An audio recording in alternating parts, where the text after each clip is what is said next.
By the way, did you know the Catholic Church built the Watergate complex as a real estate investment? And they named the Watergate for the dam that went across the Potomac River at that time. It was a water gate. Now, in the Watergate, there were apartments, condominiums, and office section. 3 sections. And inside of the office section was the Democratic National Committee. The FBI found a link between the Democratic National Committee and the White House and a call girl operation, prostitution, that was across the street from the Watergate. I think it was the Plaza condominiums. I'm not sure. I don't remember that. But it was right next to the Holiday Inn that was across the street. The FBI wanted to go in to the Democratic National Committee and find out what they knew. The CIA was also very interested in the breach of security between the prostitutes and the White House. That's how E. Howard Hunt got recruited and Gordon Liddy got recruited to go in there, and they called themselves the Plumbers.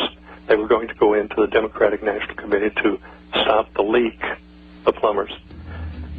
So here you had the CIA, the FBI, wanting to do this, and the key man was John Dean III. John Dean. We're going to come right back after this 4-minute break. Our guest today is A.C. Griffith, and we're going to see how this leads into the aerosol crime issue, aerosol program of some sorts that the U.S. government has, and it has already killed people. We'll be right back after this 4-minute break with A.C. Griffith. Stay tuned.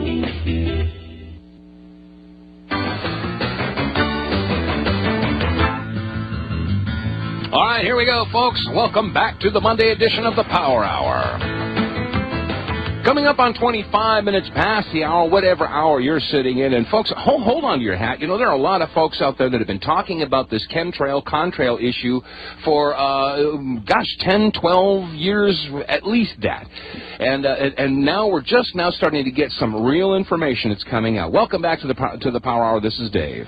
And Joyce. And our guest today is A.C. Griffith. As I told you earlier, he had the highest clearances. He was involved with the CIA. He is doing what he believes needs to be done today by telling the truth about these aerosol, whatever you want to call them. What is this aerosol mixture and why? Of course, that's the big question.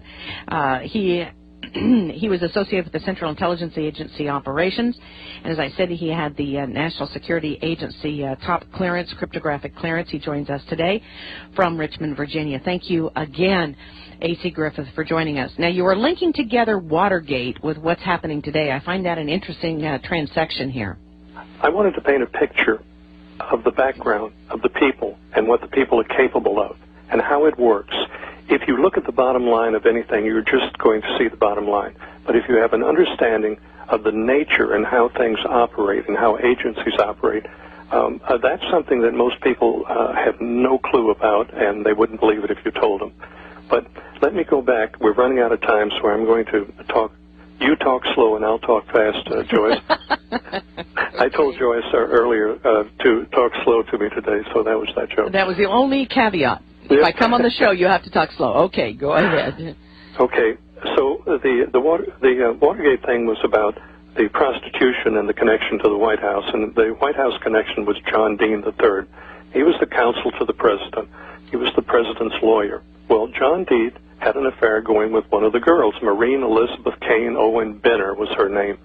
Later married the girl, and her name now is Maureen Elizabeth Kane Owen Benner Dean. So John Dean at the White House wanted to protect her. So he turned on Liddy and E. Howard Hunt and all the people. He even turned on the president. And they bought his testimony against the president. And that kind of in a nutshell, oversimplified, of course, is how Nixon was brought down. Nixon came into the game later. He probably had actually little to do with the actual manipulation. He was manipulated into that. And the CIA was involved in that, and the FBI was involved in it. Fast forward again to the Iranian-Contra. The body count, with the Clinton body count in Mena Airport, Arkansas, was about 75 people that was suicided. The CIA operated that whole thing at the Mena Airport. They put in Rich Mountain Aviation Company, a CIA front, and brought aircraft in from all over the world for refurbishing. Barry Seals showed up again. You remember Barry Seals now with the Kennedy thing and Carlos Marcello, the drug dealer. Barry Seal got a KC-123 out of Wright-Patterson, running guns to South America and drugs back. They were dealing in hundreds of tons of drugs. It was so many drugs, it was like freight trains loaded with drugs. And 75 people that got in the way were taken out, including Vince Foster and all those people. Noticed an interesting thing. Admiral Jeremiah Border, he was the chief of naval operations. He was a Jewish man. He enlisted in the Navy when he was 17 years old, stayed an enlisted man for 6 years, and then went up in the ranks to become the #1 naval officer for the United States Navy. He was chief of naval operations.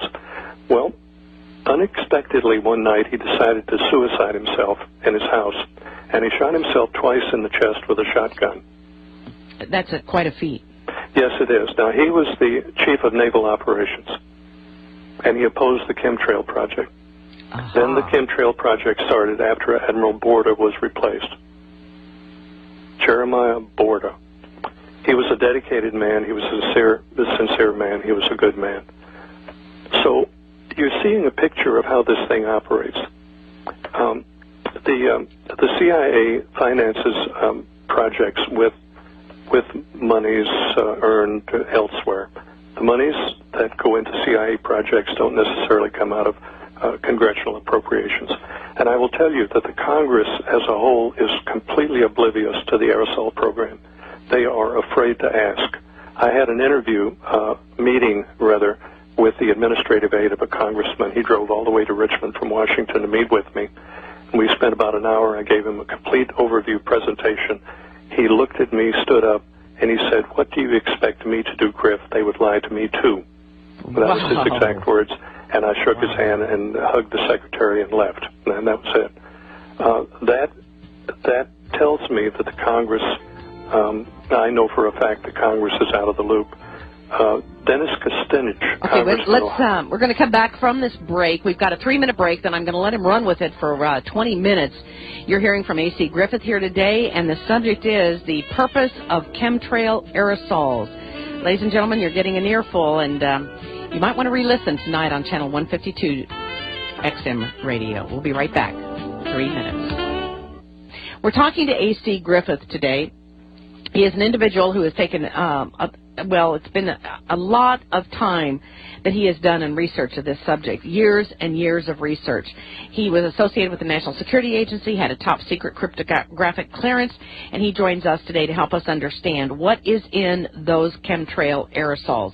And thank you very much again, AC, for joining us. Well, let's talk about the chemtrail aerosols, because you did significant research, got into the program itself. And, sir, what did you learn? Not that simple, Joyce. It's a very complicated thing. You must know the people. You must know what they're capable of. You must know their operation, their intent. You must realize that you're dealing with people with no faces that haven't been elected. You don't know who they are. You don't know what they're putting in those aircraft. The security on the substance going into the aircraft, there's very little security on that. Whatever somebody puts in the aircraft is going to come out of the aircraft. That's a real concern. The Environmental Protection Agency has been told to keep their nose out of it. On the state levels, the state various here in Virginia, it's the Department of Environmental Quality. I was told by high people in that they were told to leave it alone. Don't look at it. Don't look at the air quality when it comes to the aerosols. Look at talk about ozone levels and things like that.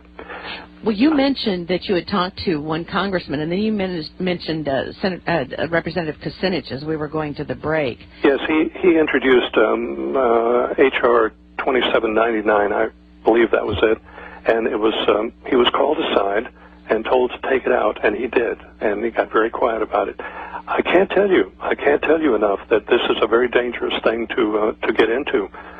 It's very dangerous to talk about this. As long as people talk about the normal stuff on the internet, they're okay. The agencies have been told to leave this alone. Now, as in the Watergate and some of these other projects that I mentioned, everybody involved thought they were doing it for some reason, some different reason. They didn't know what it was about.